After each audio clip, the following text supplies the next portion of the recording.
Alright, what's going on, guys? Trev back again, here to bring you another video. This one's going to be doing my sort of preview or predictions video, going to be giving my thoughts on what I think we're going to see for the very first episode of Game of Thrones Season 5, the premiere, Season 5, Episode 1.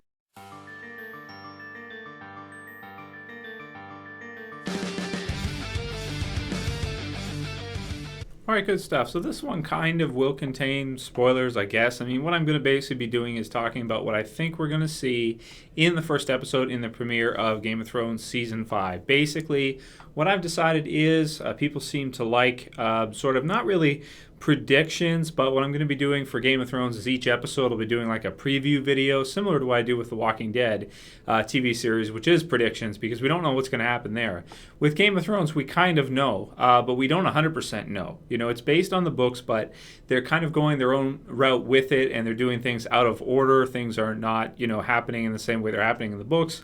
There's a lot of things that are omitted. There's some things that are added. There's a lot of just different things that happen. So basically, I'll be calling them like preview videos, which is where I'm going to give my thoughts on what I think we're going to see. So if you don't want to know what I think we're going to see in the episode, then you might not be interested in watching the video because it's kind of spoilery. We're talking about what I think we're going to see. Now, granted, I won't get into anything too heavy. I won't get into any major spoilers and ruin like huge plot points for you or anything like that. But basically with this one, for the premiere of Season 5, of course, we left off at the end of Season 4 with essentially two, final big things that happen. Well, more than that, but at the end of the episode anyway, we have Arya who sails off. She's headed towards Braavos, which hopefully she is going to make her new home because she really has no idea where she's going to go. She wanted to go to the Wall to be with her brother Jon, but the ship captain would not take her there, and I guess she didn't feel confident enough to be able to get there of her own ability. So at the time, she decided she's going to go ahead and go to Braavos. That's what she's going to do. She's going to pursue this journey of her own to become probably a badass assassin, and kind of fulfill her life dream, which is to get revenge or vengeance. Again, the theme of vengeance in Game of Thrones, very common theme for what happened to the Stark family. Granted, as we've kind of gone through the last few seasons, she hasn't really needed to do that much. We've already had, a few of her most hated enemies as a result of what happened killed. Joffrey's dead, even the Hound, even though kind of in the end, I kind of feel like she doesn't hate the Hound anymore. She kind of is like, okay, you're fine. But then again, she didn't put him down like he wanted. She kind of left him there to die. So that's another character some people have kind of been discussing. Is he going to die? Is he going to survive? Like he said, unless there's a maester hiding behind that rock, he's as good as dead.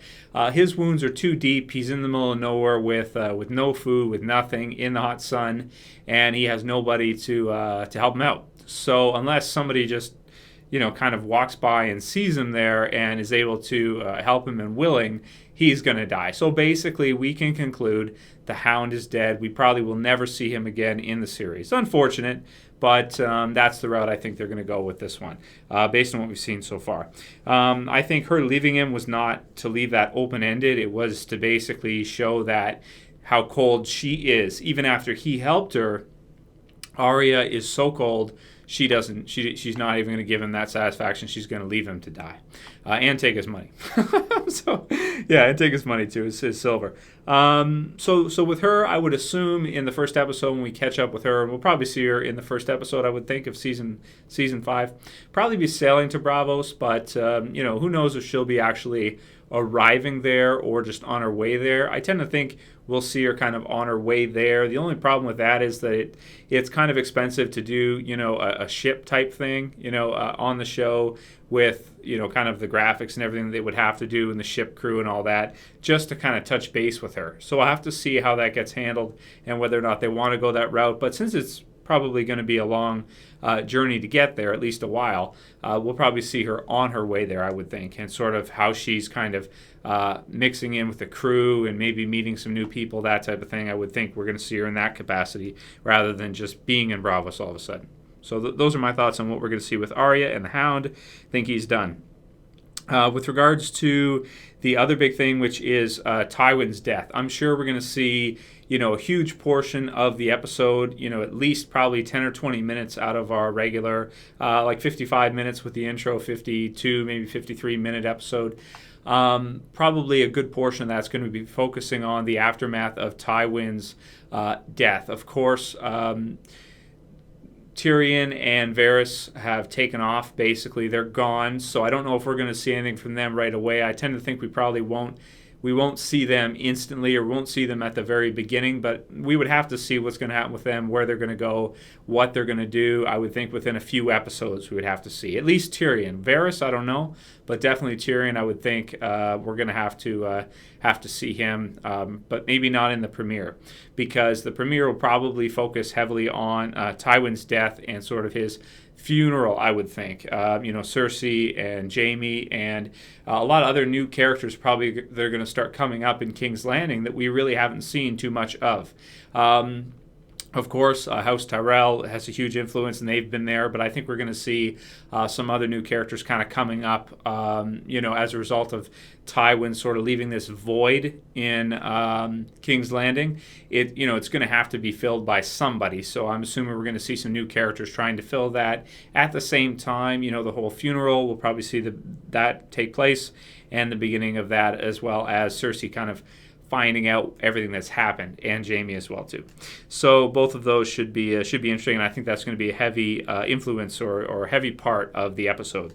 In addition to that, we've got Jon and Stannis at the Wall. I would think that we're going to touch base with them in this episode at least for maybe 10 minutes of it, maybe more, because that right there is going to be a huge point going forward in the series. I mean, the Wall's always been a big spot, but as you guys got to see in season 4, it kind of had more time, I want to think, with its entire own episode there, with the second last episode, the Watchers on the Wall, with the huge battle. So I'm assuming since Stannis is there now and they're combined, we're going to at least see what's happening with them in the premiere probably, and I think that will be a fairly big portion of the episode as well too, to kind of see where they're at and what's going to happen next with their storyline, which actually might be kind of that in King's Landing for me are like the hot spots for Game of Thrones. Those are the two locations right now that I'm most interested in, with actually the Wall maybe being the most interesting right now, which is weird because that's not usually the case. Usually I'm much more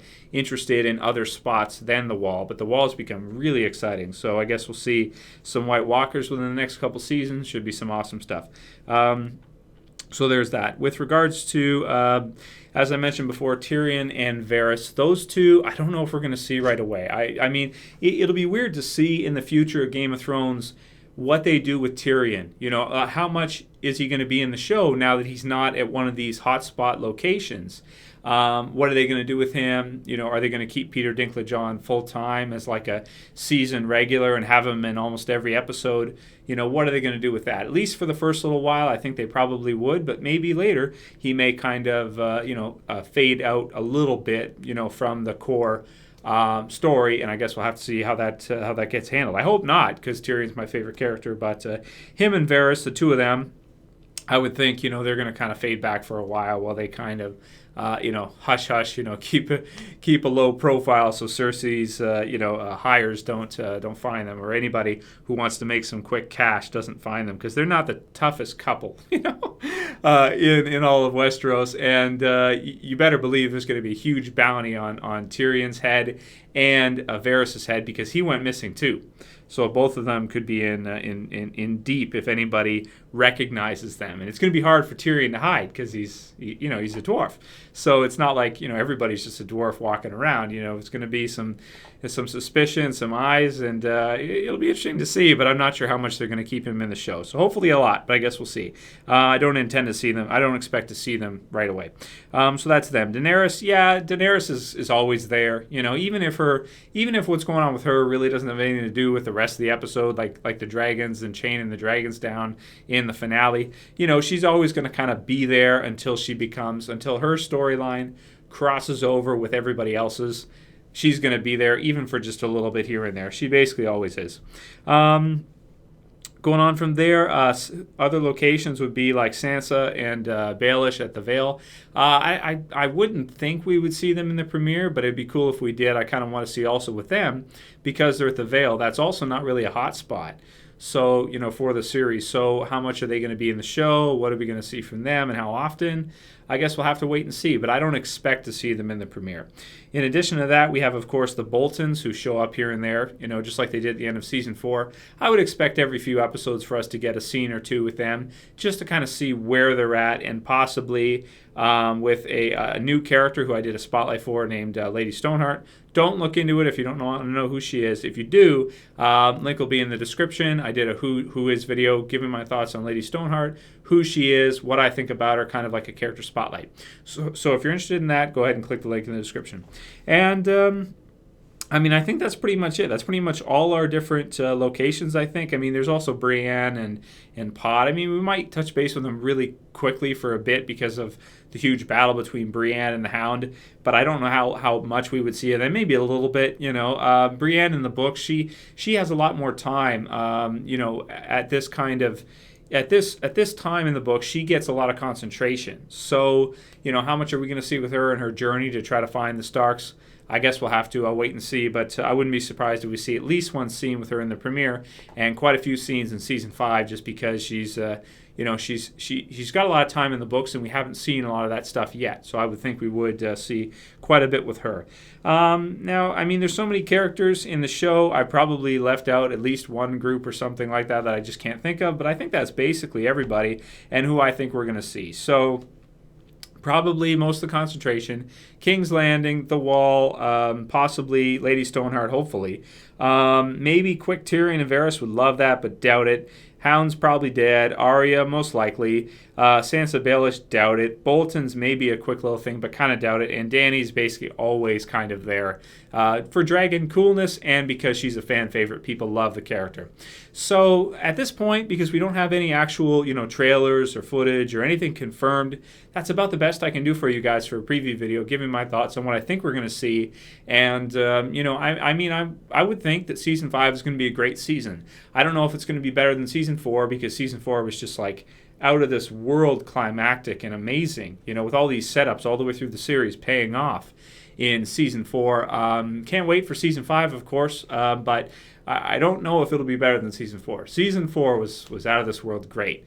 So if you guys are new to the channel and you want to subscribe, why don't you go ahead and subscribe to my videos. Lots of Game of Thrones videos, as many as I can think of, as well as some other shows as well too. And if you like the video, go ahead and thumb it up below, like it, and if you want to help support the channel, share it, tell other people about it, and favorite it. And that's pretty much all I got to say for this one, guys. If you have any more video suggestions, send them to me. I do take them into consideration, and if they make sense, I do make them. See you for the next one. This is Trev, and I'm saying peace, guys.